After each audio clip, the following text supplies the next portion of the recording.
आप देख रहे हैं समग्र चेतना, बूंद बूंद में सच। नमस्कार, मैं हूं सुयश मिश्रा। आप देख रहे हैं समग्र चेतना।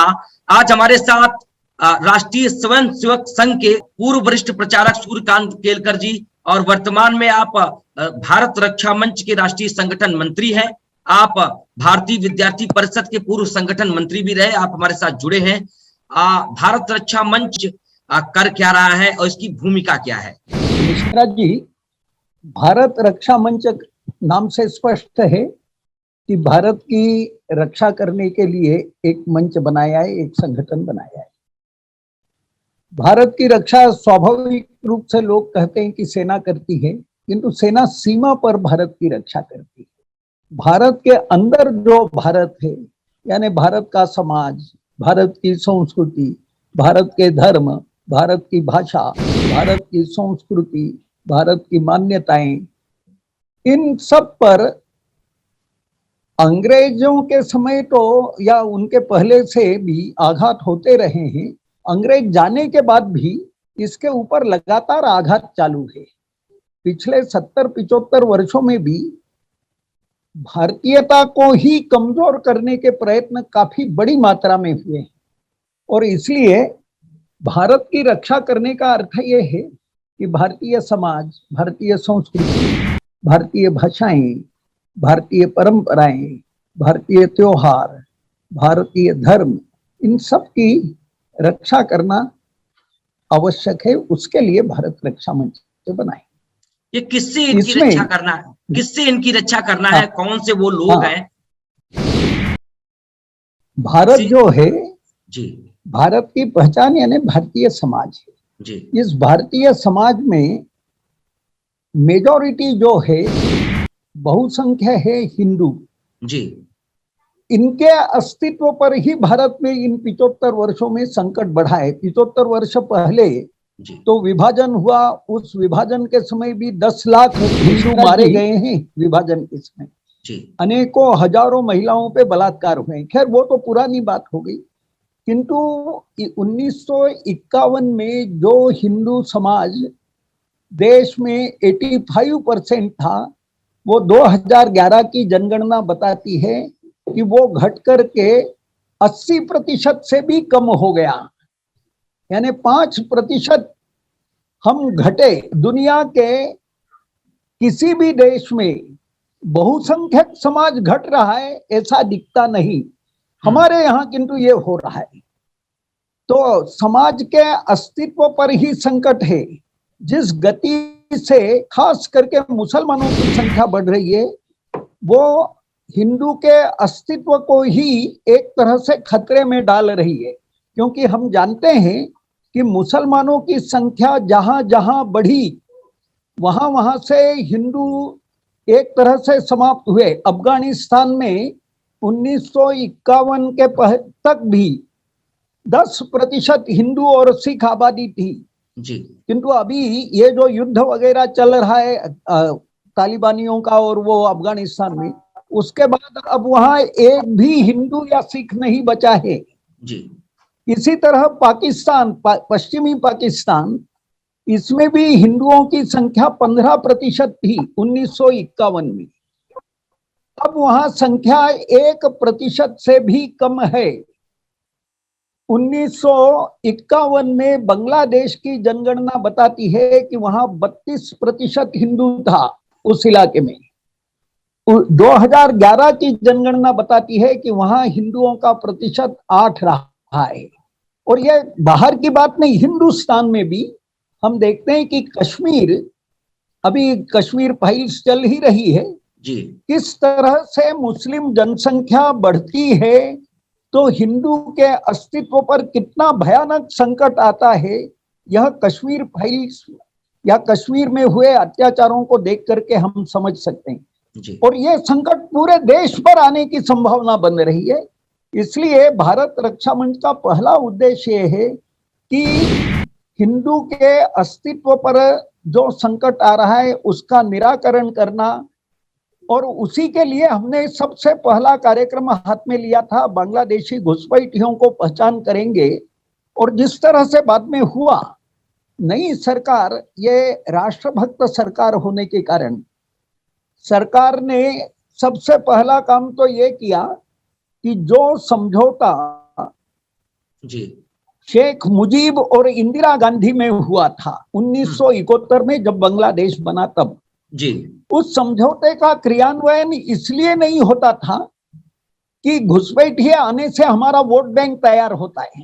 खासकर पश्चिम बंगाल और तमाम इलाकों में, पश्चिम बंगाल जैसे तमाम प्रदेशों में।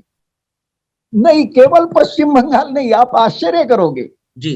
सुरेश कलमाडी एनसीपी के नेता जब कॉमनवेल्थ गेम्स हुए जी तो दिल्ली में उन्होंने 10,000 बांग्लादेशी लोगों को लाके बसाया स्टेडियम निर्माण वगैरह के नाम पर। और राजेश खन्ना बाद में अडवाणी जी के बाद वहां नई दिल्ली से सांसद बने थे, उन्होंने कहा कि यहां से एक को भी कैसे पुलिस निकालती है मैं देखूंगा।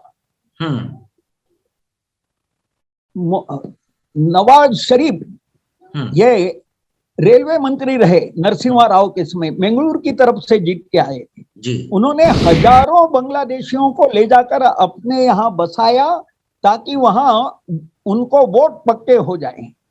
हमारे देश के पूर्व राष्ट्रपति फखरुद्दीन अली अहमद ये विशेष रूप से जिम्मेदार है आसाम में इतनी बड़ी संख्या में मुसलमानों को बसाने में। ये सब चला है हमारे देश में। हम एक नारा देते हैं कि घुसपैठ कराई वोट के खातिर, सेक्युलरी गद्दार पुराने शातिर। ये सेक्युलरी गद्दार कौन थे जो जी। तो ये चला। नई सरकार ने किंतु बांग्लादेश में नरेंद्र मोदी जी को भेजा। नरेंद्र मोदी जी ने वहां जाकर शेख हसीना उनके साथ बात करके वो जो समझौता इंदिरा गांधी ने किया था जिसमें कांग्रेसी परंपरा के अनुसार ही हमने 10,000 एकड़ वर्ग एकड़ जमीन ज्यादा दी है बांग्लादेश को, किंतु वो समझौता किया। हमने इसके बारे में पूछा भी था सरकार को कि आपने ये गलत किया, 10,000 एकड़ ज्यादा क्यों दी।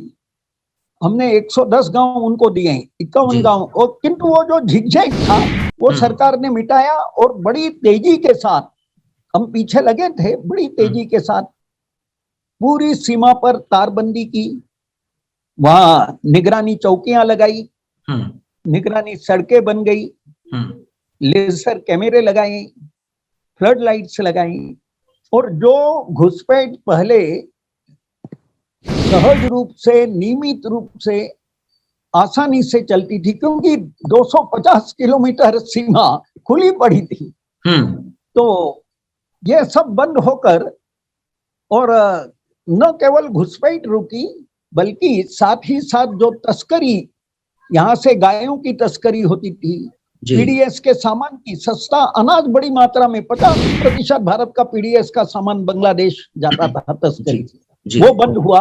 वहां से नकली नोट आना बंद हुए, वहां से अवैध हथियार आना बंद हुए, वहां से औरतें यहाँ लाई जाती थी वो आना बंद हुआ। और यहाँ के आसाम के कई लोग बांग्लादेश से आए हुए, उनको लगा कि अब बॉर्डर सील हो जाएगी तो हम फिर जाना आसान नहीं रहेगा बांग्लादेश, वो भी गए वापस। ये एक अच्छा काम, पहला काम सरकार ने किया। हम पीछे लगे थे। जी जी। नहीं, आप मुझे थोड़ा सा ये स्पष्ट करें कि जो राजनीतिक महत्वाकांक्षा के लिए या वोट्स के लिए जिस तरीके से रोहिंग्या मुसलमानों को भारत में शरण दी जा रही है, भारत की आबादी पहले से इतनी ज्यादा है, ऐसे में कैसी विकट समस्या भविष्य में भारत के लिए पैदा होगी, हिंदुओं के लिए पैदा होगी, इसे आप किस चुनौती के रूप में देख रहे हैं, किस समस्या, कितनी बड़ी समस्या के रूप में देख रहे हैं केलकर जी? बिल्कुल बराबर, आपने ये जो प्रश्न किया है, ये प्रश्न का उत्तर क्या समस्या हिंदुओं के लिए तैयार होगी, ये तो कश्मीर फाइल्स लोग देखे अवश्य तो उनको समझ में आ जाएगी कि क्या समस्या होने वाली।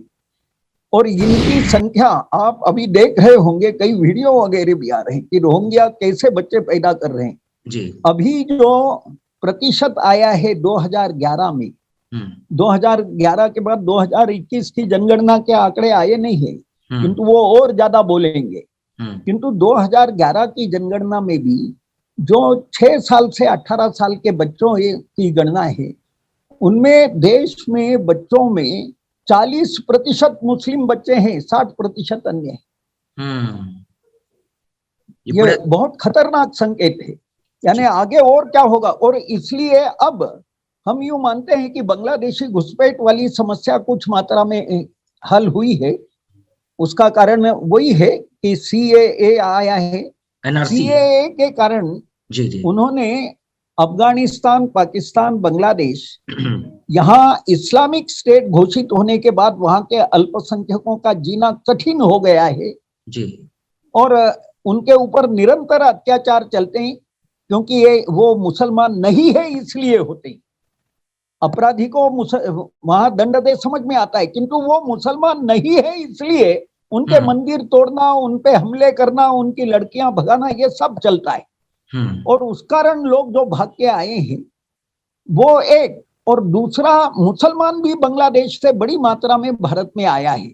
यहाँ के सेक्युलरों ने बुलाया भी है, और वहां की जमायते इस्लाम जैसी मजहबी संस्थाएं आसाम, बंगाल को मुस्लिम बहुसंख्यक बनाने के लिए वहां के मुसलमानों की गरीबी का लाभ लेकर उन्हें यहाँ भेजती रही है, और यहाँ के सेक्युलरी बदमाशों की मदद से उनको यहाँ सब प्रकार के गवर्नमेंट कार्ड्स, यानी फिर वो स्कूटर का कार्ड हो, वो आधार कार्ड हो, वो राशन कार्ड हो, ये सब बनाने में मदद करते हैं।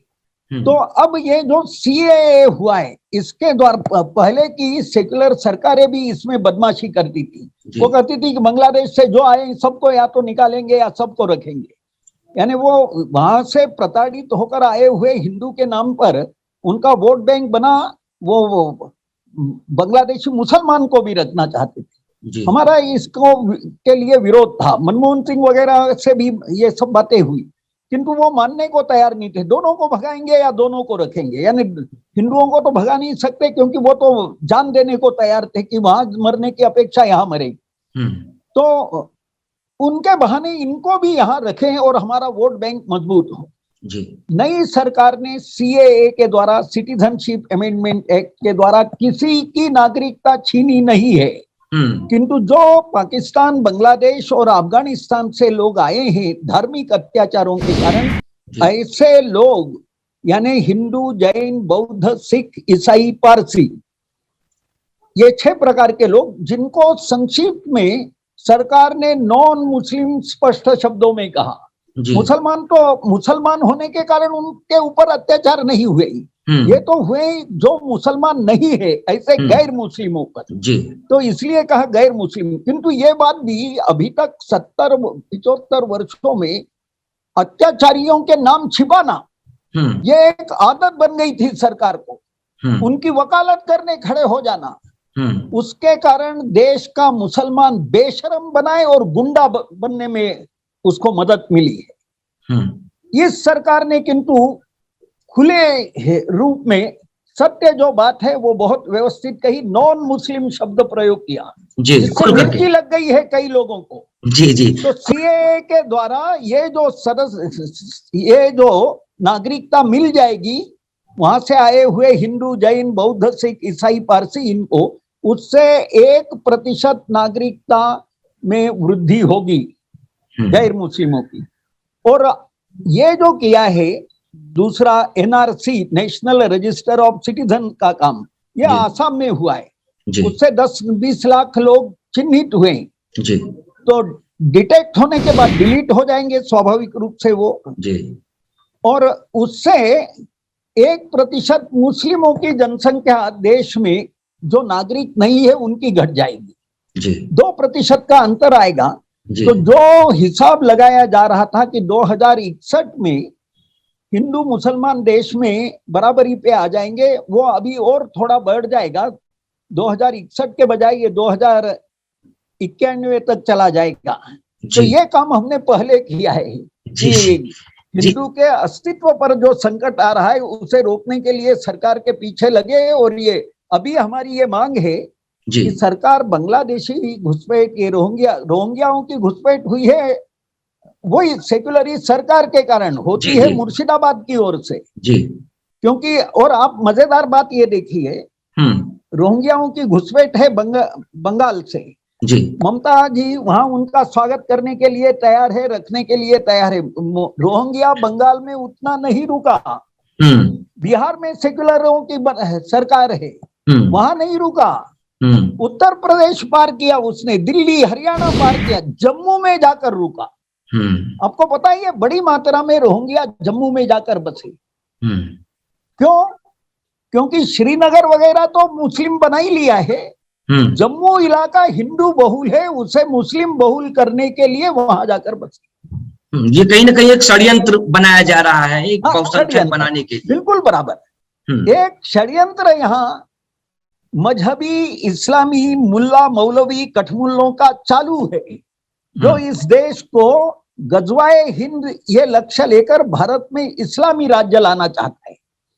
और इसलिए ये बहुत आवश्यक है कि हिंदू जनसंख्या यहाँ अधिक रहे, वो बनी रहे जैसा है। और इसलिए हमारी बांग्लादेशी घुसपैठ पर तो अब दो मांगे हैं कि सरकार इनके मामले में एक व्यवस्थित कानून बनाए। कानून का बहुत अभाव है जी। फॉरेनर्स एक्ट केवल इसके लिए उपयोगी नहीं है, एक कानून व्यवस्थित बनाए और उस कानून में जो लोग यहाँ आए हैं और व्यापार धंधा अपनी घर गृहस्थी कर रहे हैं, तो उनको कंपलसरी किया जाए कि वो अपने लिए वर्क परमिट ले। आज भी भारत से या बाहर से भी कोई व्यक्ति भारत में आता है काम करने तो वो वर्क परमिट लेता है, यहाँ से बाहर जाता है तो वर्क परमिट लेता है। इनको कहे वर्क परमिट ले और एनआरसी के द्वारा पहचान भी की जाए सभी राज्यों में जी। तो उसका परिणाम, और यह भी कहे कि 4 महीने के अंदर अंदर ये हो, उसके बाद जांच होगी, उसमें अगर कोई व्यक्ति बिना वर्क परमिट का या बिना भारतीय नागरिकता का मिलता है तो वो घुसपैठ यानी चोरी छिपे भारत में प्रवेश, ये बदमाशी करने के लिए आया है, काम धंधा करने नहीं आया है। काम धंधा करने आया है तो वर्क परमिट लेता, 4 महीने नहीं लिया है तो वो बदमाशी पूर्ण उद्देश्य से आया है, उसे कठोर दंड दिया जाए, ऐसी व्यवस्था कानून में हो। ऐसा एक कानून बांग्लादेश बनना चाहिए। बिल्कुल बिल्कुल, बांग्लादेशियों पर एनआरसी का काम सभी राज्यों में हो, ये 2 मांगे हमारी उस मामले में है। और अब हमने मुख्य अभियान ये चलाया है कि अभी कोरोना के कारण थोड़ा संगठन शिथिल हुआ है हमारा, उसे अभी अगस्त तक ठीक करेंगे। और मुख्य अभियान फिर हमारा जनसंख्या नियंत्रण कानून और समान नागरिक कानून, मैं इसी मुद्दे पर आ रहा हूं, मुख्य कार्य रहेगा। मैं इसी मुद्दे पर आ रहा हूं कि जिस तरीके से आप बता रहे हैं कि 2091 तक हिंदू और मुस्लिम दोनों समान आबादी भारत में हो जाएगी, ऐसे में जनसंख्या नियंत्रण कानून की जरूरत कितनी महसूस करते हैं और खासकर इस सरकार से क्या उम्मीद करते हैं आप? जनसंख्या नियंत्रण कानून बहुत आवश्यक है, इसके भी कुछ पहलू है। मैं आपको एक मोटा ये बताता हूं, यानी बड़ी विचित्र स्थिति हो रही है जी। सामान्यतः पुरुष और स्त्री मिलकर के अपना संसार चालू करते हैं, गृहस्थी चालू करते हैं। वो 2 हैं, उन्होंने 2 बच्चे पैदा किए, तो जनसंख्या जो है यह उतनी जनसंख्या 10 साल बाद भी रहेगी ऐसा नहीं है।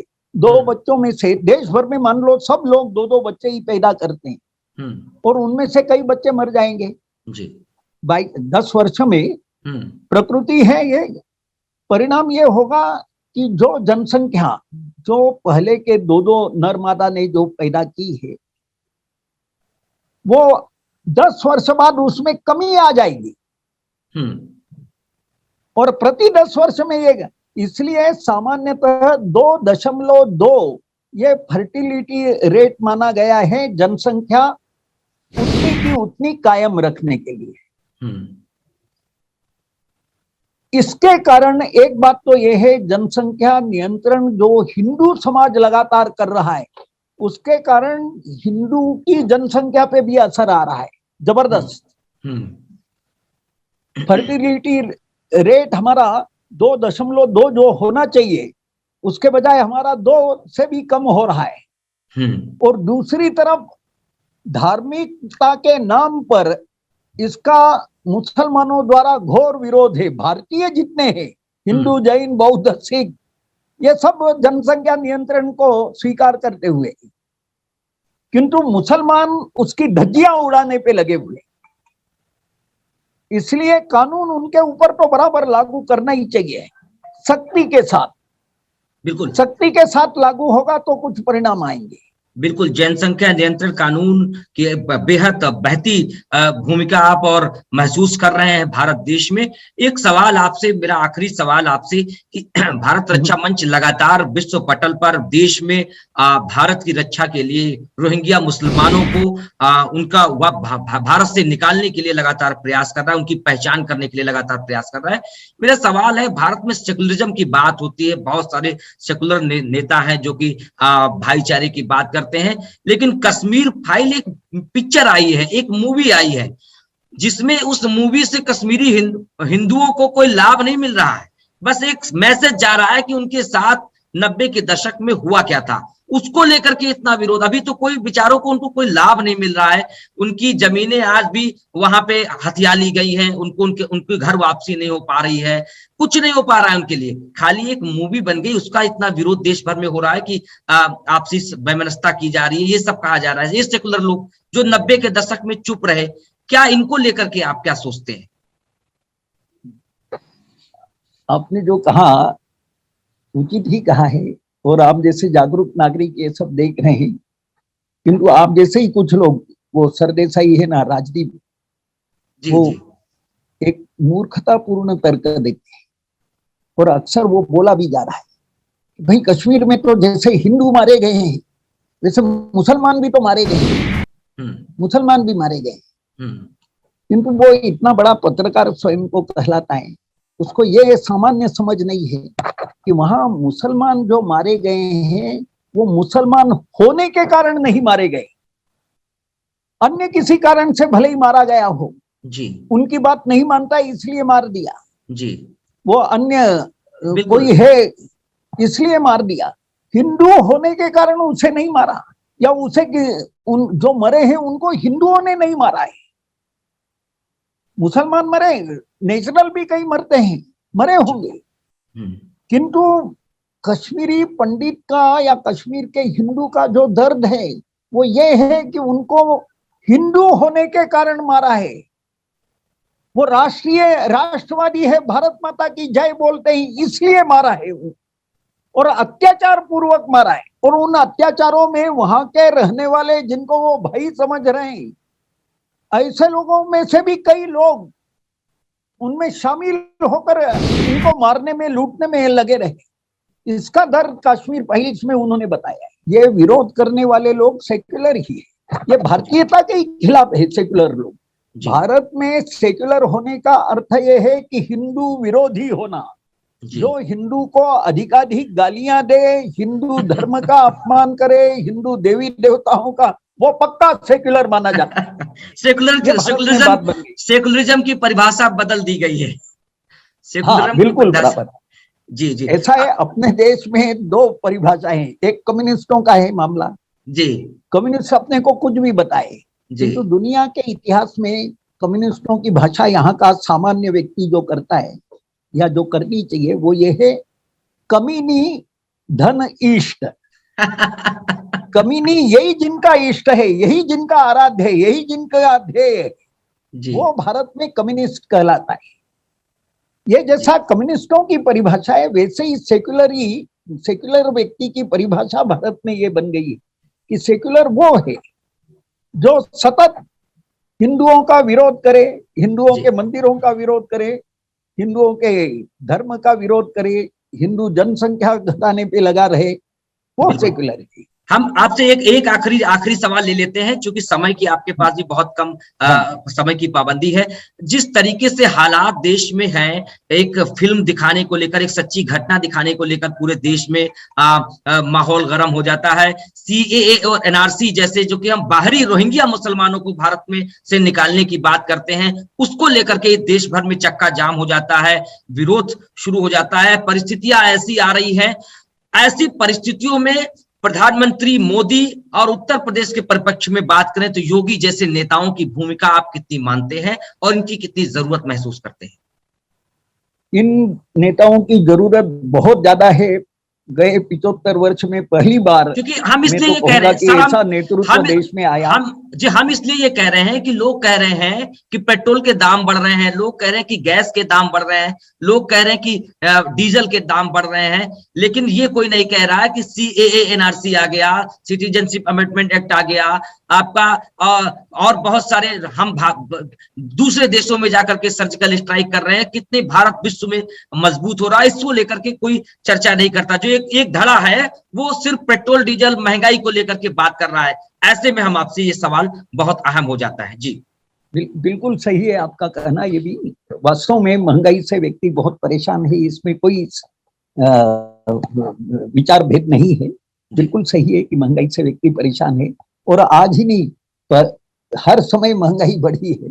जी मुझे याद है एक जगह अटल जी ने अपने भाषण में कहा था इंदिरा जी के लिए, इंदिरा जी शक्कर इतनी महंगी हो गई है कि अब वो कड़वी लगने लगी है गरीब को, ऐसा उस समय कहा था। जी तो महंगाई तो बढ़ रही है, हर एक सरकार के समय कुछ ना कुछ बढ़ी, और अभी तो कोरोना के कारण लोगों की जो स्थिति थी बनी, लोगों के कामकाज बंद थे, और ऐसे समय में लोगों के कामकाज कईयों के खत्म हो गए, ऐसे समय में महंगाई जो है ये बड़ी चुभ रही है लोगों को। इसमें कोई विवाद की बात नहीं है, और सरकार ने इस पर ध्यान देना चाहिए कि इसे चेक करे। किंतु दूसरा जो आपने कहा, हमारे देश में पिछले 70-75 वर्षों में जो शासन रहे हैं, उन्होंने एक तरह से भारतीयता के भाव को, देशभक्ति के भाव को ही कमजोर किया है। उसके कारण 70% जनता, आप यूं समझ सकते हैं मोटे तौर पर, इस तरह की बन गई थी कि जिसको देश से कोई मतलब ही नहीं है। 370 समाप्त हुई, कश्मीर व्यवस्थित भारत में विलीन हो गया, उनको कोई इससे बहुत आनंद। जनता यहाँ बन गई। अगर आपने आसाम समस्या का हल कर दिया इतनी आगे होकर, उनको कोई विशेष ये नहीं है। तो ऐसी 70-80% जनता तैयार हुई है। ये जो कश्मीर फाइल्स के कारण ये जो इतना ये दिखाई देता है, तो वास्तव में कश्मीर फाइल्स ने और नई सरकार ने बड़ा भारी जागरण ला दिया है, और समाज को देश के बारे में सोचने के लिए प्रवृत्त किया है। समाज को अपनी, और एक बात लोग सब अच्छी तरह समझ ले, आपने जो महंगाई वगैरह का पूछा है ना, अभी यूक्रेन और रशिया की लड़ाई चल रही है। आप देख रहे हैं कि अगर मजबूत सरकार नहीं रहती है तो देश की क्या स्थिति बनती है, ये यूक्रेन बता रहा है। मजबूत सरकार नहीं रहती है तो देश की क्या स्थिति बनती है, ये अफगानिस्तान बता रहा है। मजबूत सरकार नहीं रहती है तो पाकिस्तान में क्या हो रहा है वो लोगों को दिख रहा है। अभी तक हमारे देश की सरकारें ऐसी ही रही है, ढीली ढाली। पहली बार एक इरादे वाली सरकार, एक इच्छा शक्ति वाली सरकार, एक संकल्प वाली सरकार, एक देशभक्त सरकार। यानी मैं आपको एक मोटा उदाहरण देता हूं, ये मोदी की सरकार 2 बार, ये दूसरी बार उनका मंत्रिमंडल बनाए। आपको मनमोहन सिंह जब की सरकार थी वो दिन भी याद होंगे। हर महीने 2 महीने में कोई न कोई भ्रष्टाचार का घोटाला, घपले का मामला सामने आता, कोई न कोई मंत्री उसमें फंसा हुआ, उलझा हुआ दिखाई देता। किंतु आप देख लीजिए कि ये सरकार जो है, मोदी के मामले में कोई कह नहीं सकता, योगी के मामले में कोई कह नहीं सकता कि इन्होंने कुछ पैसे अपने जेब में भरे या परिवार के लोगों में देश का पैसा लुटाया है। जैसा अखिलेश और मायावती वगैरह लुटाते, सभी लोग लुटाते रहे अधिकांश, ये नहीं है। और दूसरी महत्व की बात कि भ्रष्टाचार, मैं समझता हूं नेहरू जी से लेकर मनमोहन सिंह तक जो भी सरकार बनी उसमें किसी न किसी मंत्री पर या मंत्रियों पर भ्रष्टाचार के आरोप जरूर लगे। भ्रष्टाचार सिद्ध हुआ न हुआ अलग बात, किंतु आरोप तो जरूर लगे। नरेंद्र मोदी की पहली सरकार 2014 में बनी, उस समय भी किसी मंत्री पर भ्रष्टाचार का आरोप नहीं लगा। ये दूसरी सरकार आई, विपक्ष तुला हुआ है, मोदी को गालियां दे रहा है 10 प्रकार की। उन्होंने तो पढ़ाई नहीं की है, उन्हें अंग्रेजी नहीं आती, वो चाय बेचने वाला है। 10, ये तो मैंने मामूली बातें कही, इतनी गंदी गालियां देते हुए लोग बोले हैं किंतु उनमें भी ये हिम्मत नहीं है कि झूठा ही क्यों ना हो किंतु किसी मंत्री पर भ्रष्टाचार का आरोप लगा दे।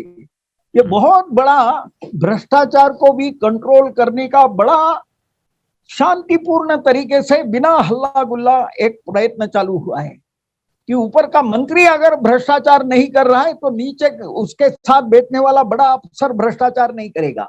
अंग्रेजों ने हमारे देश में भ्रष्टाचार एक सिस्टमेटाइज वे में सरकार में चालू कराया था, क्योंकि अंग्रेज अधिकारी जो यहाँ बैठते थे वो यहाँ से पैसा लूट कर इंग्लैंड ले जाना चाहते थे। वही परंपरा पिछले 75 वर्षों में चलती रही कि हमारा अफसर वर्ग व्यवस्थित रूप से समाज से रिश्वतें लेकर अमीर होता रहा।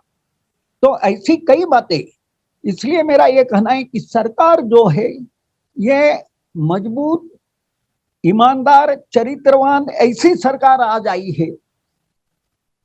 मानता हूं महंगाई के कष्ट लोगों को बहुत ज्यादा है, किंतु भारत की जनता अब समझदार हो रही है। विपक्ष इसका लाभ ले रहा है, महंगाई का चिल्ला चिल्ला करके वो सभी बातों में विरोध के रूप में चिल्ला रहा है, किंतु धीरे धीरे देश की जनता को ये समझ में आ रहा है कि किस तरह सरकार ने, पूर्व सरकारों ने घपले घोटाले किए। इतना ही नहीं, पेट्रोल के मामले में जिस तरह से देश एक तरह गिरवे होने जा रहा था, जैसा पहले की सरकारों ने किया था और चंद्रशेखर के समय सोना हमें गिरवे रख करके अपने को ब्याज भरने की स्थिति में लाना पड़ा, वैसे ही पेट्रोल बॉन्ड के माध्यम से मनमोहन सिंह वगैरह तक देश को गिरवे रखने की स्थिति में लाए थे और इसलिए सरकार को पेट्रोल वगैरह पे वो बराबर दाम बढ़ाने पड़े और पेट्रोल के दाम बढ़े कि स्वाभाविक सब बातों के दाम बढ़ते हैं। जनता को ये समझाने की भी आवश्यकता है और सरकार को भी निवेदन करने की आवश्यकता है, बल्कि आग्रह करने की आवश्यकता है। और मैं आपके माध्यम से भी भारत रक्षा मंच की ओर से सरकार से भी आग्रह करूंगा कि सरकार महंगाई के ऊपर ध्यान दे, महंगाई को कंट्रोल करे। सरकार अच्छी है, जैसे उन्होंने अन्य बातें इरादे के साथ साध्य की, वैसे ही सरकार अगर इरादा करेगी तो महंगाई को भी वो रोक सकती है, कम कर सकती है। और जनता से मैं ये निवेदन करूंगा कि आपको जो सरकार मिली है जी, इस सरकार का साथ दे। जी बिल्कुल, बड़ी बेबाकी से आपने अपनी बातें की और बहुत बड़ी हर मुद्दे पर अपनी बात रखी, चाहे वो रोहिंग्या मुसलमानों को लेकर के हो, चाहे जनसंख्या नियंत्रण कानून को लेकर के हो, चाहे महंगाई को लेकर के हो। भारत रक्षा मंच लगातार रोहिंग्या मुसलमानों को भारत से हटाने के लिए, भगाने के लिए, उन्हें बांग्लादेश भेजने के लिए, साथ ही उनको आइडेंटिफाई करने के लिए पूरे भारत में काम कर रहा है। आप हमारे साथ जुड़े, हमारे साथ आपने समय दिया, इसके लिए आपका बहुत बहुत आभार। फिर मिलेंगे, बहुत सारी बातें आपसे करेंगे, तब तक के लिए नमस्कार, धन्यवाद।